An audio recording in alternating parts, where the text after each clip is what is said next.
Kabar pemain Ebro, Tom Haye Sumringah dapat pelatih anyar. Tak mau kalah dari Persija sumbang 4 talenta muda. Terciduk foto bersama, Menpora dan Erick Thohir wujudkan kerjasama. Media Thailand sebut pemain asli Vietnam busuk. Push leg di bawah, lanjut simak informasi selengkapnya sebagai berikut.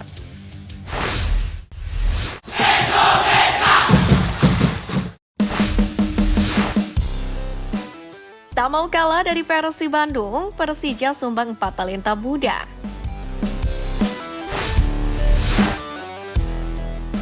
Setelah sebelumnya Persib Bandung dengan bangga merilis nama-nama pemain binaan yang mendapatkan panggilan Garuda, terkini Persija Jakarta juga resmi menyumbangkan 4 pemainnya untuk TC Timnas Indonesia besutan asisten Sintayong jelang Piala Asia U17 2025. Diketahui ada total 4 pemain Persija Jakarta yang juga dipanggil ke skuad Garuda Asia untuk kemudian mengikuti TC jelang Piala Asia U17 2025 ini. Nama-nama yang dipanggil pun terdiri dari para pemain yang sebelumnya sudah membela Timnas Indonesia U17 saat Piala AFF U16 2024 dan juga kualifikasi Piala Asia U17 2025. Selain itu ada juga wajah-wajah baru yang siap menghiasi persaingan TC sebelum akhirnya dipilih ke skuad final TC Timnas Indonesia U17. 4 pemain Persija itu adalah Fabio Azkairawan, Zahabi Goli, Pares Aquila, dan juga Al-Ghazani Dwi. Fabio Azkairawan dan Zahabi Goli sendiri merupakan para pemain yang tak asing di skuad asuhan Dova Arianto.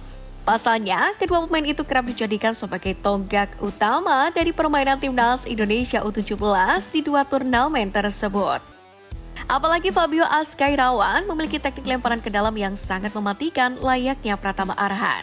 Sementara itu, pemusat pelatihan Timnas Indonesia U17 sendiri rencananya bakal dilaksanakan di Bandung, tepatnya pada 9 hingga 20 Februari mendatang.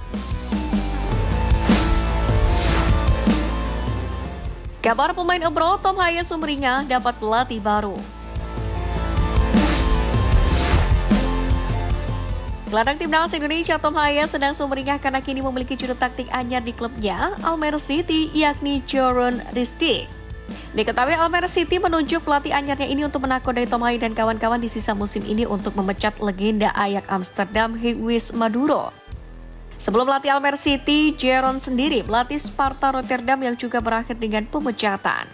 Diketahui pelatih berusia 47 tahun itu sempat menjadi interim manager di Almere City pada musim 2020-2021. Kini, ia telah menandatangani kontrak berdurasi 6 bulan hingga 30 Juni mendatang. Kembali ke sarang lama, Jeroen menandatangani kontrak hingga akhir musim ini. Demikianlah tulis Almere City. Tentunya kehadiran pelatih baru Tom Haye CS itu diharapkan mampu membawa Almere City keluar dari zona degradasi di Liga Belanda musim ini. Sementara itu kabar bahagia juga datang dari Rafael Struijk yang tengah membangun karirnya di Liga Australia. Ia kini mulai mendapatkan menit bermain lebih. Terakhir pemain berlabel Timnas Indonesia itu dimainkan Brisbane Roar dalam kekalahan 1-3 dari Central Coast Mariners.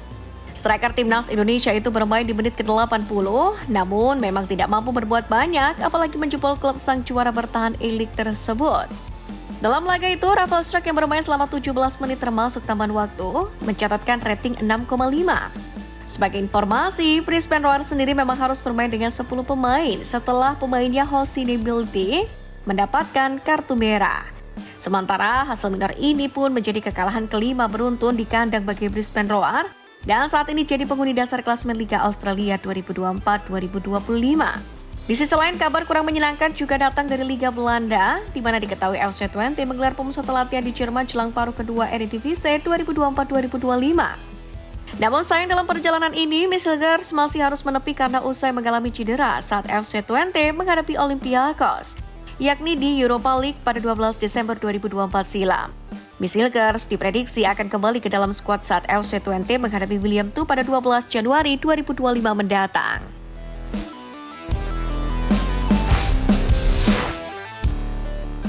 Media Thailand sebut pemain asli Vietnam busuk.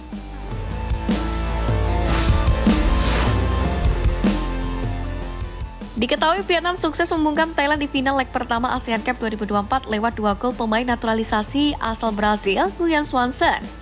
Meski begitu, Thailand pulang dari Stadion Vietri bukan dengan tangan kosong. tetapi membawa 1 gol berharga dari Vietnam.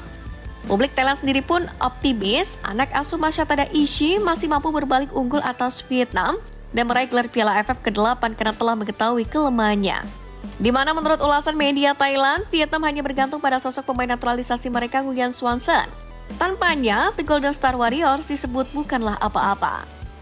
Swanson sendiri adalah pembuat onar sebenarnya. Bagus atau tidaknya pemain ini masih diperdebatkan oleh publik. Namun yang jelas, Thailand perlu mengunci pemain satu ini dengan segala kekurangan yang dimiliki bek mereka, termasuk soal kecepatan. Sementara itu, masih dalam laporan yang sama, tiket pertandingan di Stadion Raja Manggala pun telah terjual sebanyak 47.000 lembar.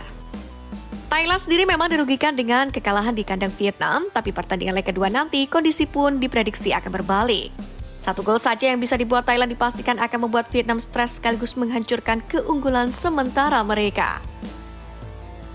Bagi Vietnam, kehilangan 1 gol saja akan membuat mereka semakin stres, karena kehilangan 1 gol saja akan menghancurkan keunggulan mereka. Yang penting, tidak ada lagi fans Vietnam. Situasinya akan berbalik. Tim nasional Thailand akan memiliki kekuatan sekitar 47.000 penggemar yang terjual habis. Demikianlah tulis Daily News lagi. Untuk itu menarik dinantikan jalannya final leg kedua ASEAN Cup 2024. Akankah Vietnam mampu mempertahankan kedudukan atau bakal diobrak-abrik Thailand?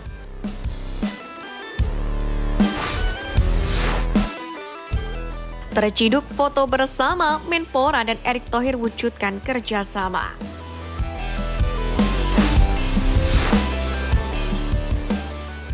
Erick Thohir terus memberikan gebrakan dengan berkolaborasi dengan banyak pihak. Teranyar, Ketua PSSI Erick Thohir mengunggah foto terbaru di Instagram pribadinya saat tengah bertemu dengan Menpora Dito Aryo Tejo. Dalam pertemuan ini, Erick Thohir datang bukan sebagai Ketum PSSI, melainkan sebagai Menteri BUMN. Orang nomor 1 di PSSI itu pun mengatakan bahwa kali ini Kementerian BUMN siap berkolaborasi dengan Kemenpora. Dalam pertemuan itu pula, Menteri berusia 54 tahun tersebut mengungkapkan ada beberapa hal yang akan dibahas. Tentu pembahasan utama adalah soal kolaborasi antara BUMN dan Kemenpora. Kolaborasi ini tentu saja dilakukan untuk membantu meningkatkan prestasi olahraga Indonesia ke depannya. Bertemu dengan Mas Menpora Dito Aryo Tejo untuk kolaborasi Kementerian BUMN dan Kemenpora dalam meningkatkan prestasi olahraga Indonesia. Ujar Erick Thohir dikutip dari Instagram pribadinya. Mantan pemilik Inter Milan ini pun juga menekankan bahwa BUMN akan selalu mendukung olahraga Indonesia. Ia pun siap mendukung olahraga Indonesia untuk bisa berprestasi di kancah dunia. Tak hanya membahas soal dukungan BUMN untuk Kemenpora, namun Erick pun juga membahas soal sepak bola Indonesia. Ketua PSSI ini mengatakan bahwa Dito Aryo Tejo siap terus mendukung timnas Indonesia yang tengah berjuang menuju panggung dunia.